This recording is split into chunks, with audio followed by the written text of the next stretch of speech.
Assalamualaikum warahmatullahi wabarakatuh. Saya Fatia Ramadhani dengan NIM 444323102 dari kelas 4C. Di sini saya ingin mempresentasikan mengenai bisnis yang sudah saya buat, yaitu seperti yang dilihat di judul bahwa saya memiliki bisnis bernama Crispian Bites atau gurih, renyah, dan rasa yang tidak terlupakan. Lalu, selanjutnya ada about bisnis yang berisi latar belakang. Jadi, Fukian itu dari mana sih? Fukian itu merupakan makanan khas Bangka yang disajikan sebagai menu pelengkap. Jadi, Fukian ini terbuat dari ikan tenggiri yang dilapisi oleh kulit tahu, sehingga menghasilkan tekstur yang renyah dari kulit tahu tersebut dan gurih dari ikan tenggiri. Selanjutnya, apa sih arti dari Crispian Bites? Jadi, Crispian Bites itu merupakan singkatan dari Crispy Fukian Bites, di mana produk itu menggambarkan dari nama yang saya bikin, yaitu crispy menggambarkan tekstur yang saya miliki, Fukian menggambarkan makanan khas Bangka, dan bites merupakan bentuk yang saya miliki adalah seperti gigitan kecil, sehingga mudah untuk dikonsumsi dan dibawa ke dalam kondisi dan situasi apapun. Selanjutnya teman-teman bisa lihat di sini terdapat logo yang saya miliki untuk produk saya. Nah, logo ini ketika sudah saya tempelkan kepada produk saya menjadi lebih cantik dan lebih menarik. Di sini ada bisnis model canvas yang sudah saya buat. Pertama, di sini ada customer segment, di mana itu adalah cara kita untuk menentukan segmen pelanggan sebagai target pasar kita. Di sini saya menentukan mahasiswa, lalu ada anak muda, remaja, yang berusia 15 sampai 20 tahun, ada orang tua juga yang berusia 20 sampai 60 tahun atau 50 tahun bisa makan, serta anak kecil pada usia 5 tahun ke atas. Lalu terdapat value proposition, di mana itu adalah keunggulan dari produk saya atau suatu kelebihan yang produk saya miliki dibandingkan dengan produk-produk lainnya, yaitu produk yang saya miliki adalah produk makanan berbentuk bites sehingga mudah untuk dikonsumsi di segala situasi dan kondisi manapun. Lalu, Crispian Bites ini memiliki varian serta kemasan yang menarik dengan harga yang cukup terjangkau sehingga para customer kami yang masih mahasiswa atau anak sekolah pun bisa beli. Dan juga rasanya yang unik dan dapat diterima oleh masyarakat, baik yang suka ikan maupun yang tidak suka ikan. Walaupun produk yang saya buat ini merupakan produk perikanan, namun rasa yang dimiliki adalah rasa khas yang belum tentu ada di orang lain. Lalu di sini ada key activities, di mana ini merupakan kegiatan saya selama melakukan usaha tersebut.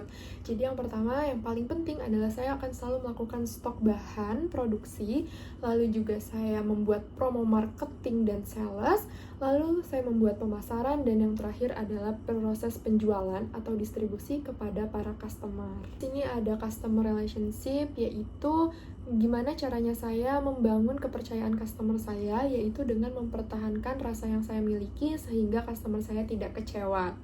Dan juga melakukan promosi serta interaksi baik secara langsung maupun secara tidak langsung menggunakan media sosial.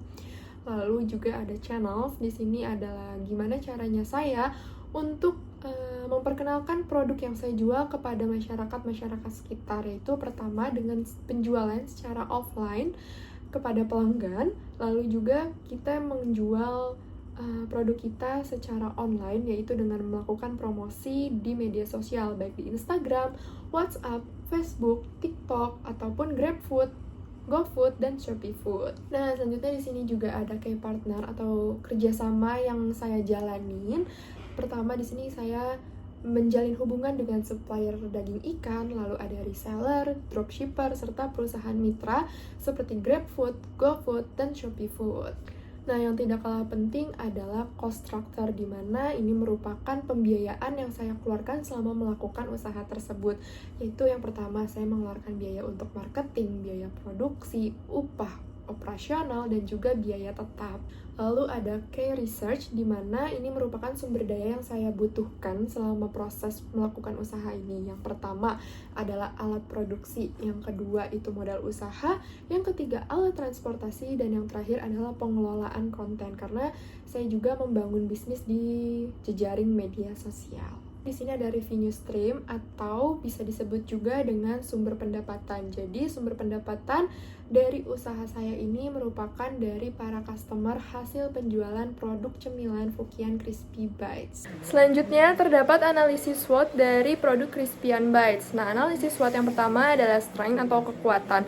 Jadi kekuatan yang dimiliki dari Crispian Bites ini adalah dari ukurannya. Ukuran dari Crispian Bites ini berbentuk gigitan kecil atau bite sehingga mudah untuk dikonsumsi dalam kondisi dan situasi manapun.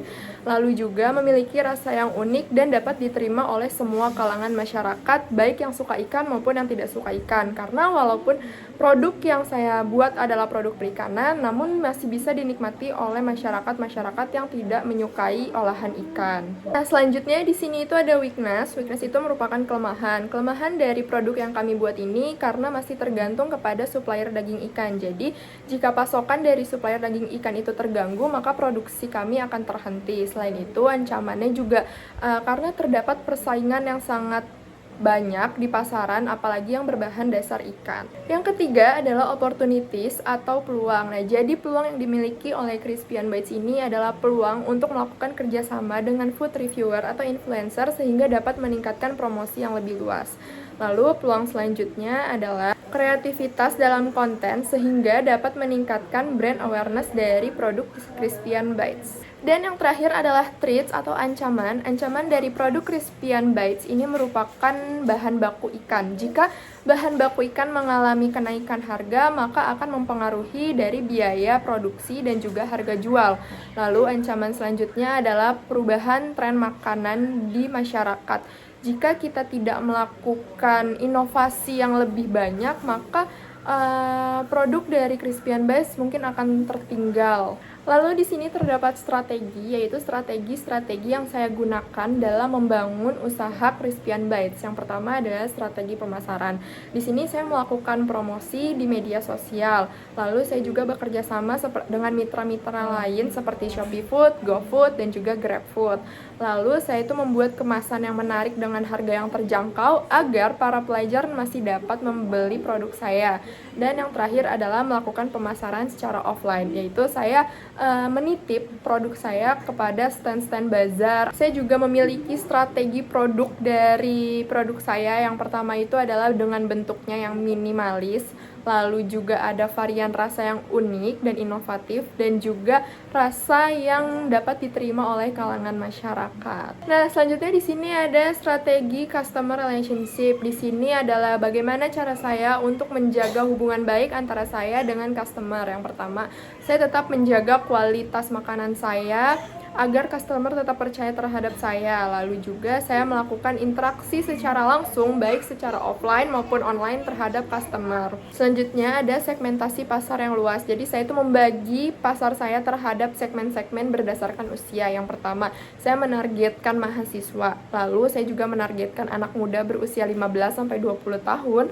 Lalu juga ada orang tua berusia 20-50 tahun. Dan yang terakhir itu anak kecil juga sudah bisa makan di atas 5 tahun. Mungkin cukup sekian yang dapat saya presentasikan mengenai produk yang saya buat, yaitu Crispian Bites. Kurang lebihnya mohon maaf. Wassalamualaikum warahmatullahi wabarakatuh.